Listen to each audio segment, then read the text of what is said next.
ஒரு காலத்தில் அடர்ந்த காட்டின் மையத்தில் ஒரு பெரிய மரத்தின் நிழலில் ஒரு கம்பீரமான சிங்கம் அமைதியான தூக்கத்தை அனுபவித்துக் கொண்டிருந்தது.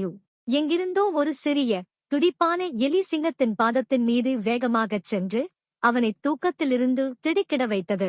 சிங்கம் திடுக்கிட்டு எழுந்தது. அதன் கர்ஜனை காட்டில் எதிரொலித்தது. என் தூக்கத்தை கெடுக்க யார் துணிவார்கள்? பயத்தால் நடுங்கிய அந்தச் சிறிய எலி, தயவு செய்து, வலிமைமிக்க சிங்கமே, என்னைக் காப்பாற்று.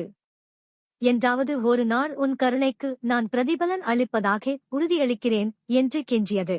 எலியின் துணிச்சலைக் கண்டு மகிழ்ந்த சிங்கம் மனதாரச் சிரித்துவிட்டு அந்தச் சிறிய உயிரினத்தை விட்டுவிட முடிவு செய்தது.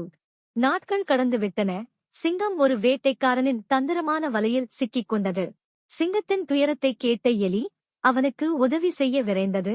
சிங்கம் மீண்டும் விடுதலையாகும் வரை கயிறுகளை கடித்துக் கொண்டிருந்தது. கதையின் ஒழுக்கம்: ஒரு சிறிய கருணைச் செயலின் சக்தியை ஒருபோதும் குறைத்து மதிப்பிடாதீர்கள். மிகச்சிறிய நண்பர் கூட பெரிய மாற்றத்தை ஏற்படுத்த முடியும்.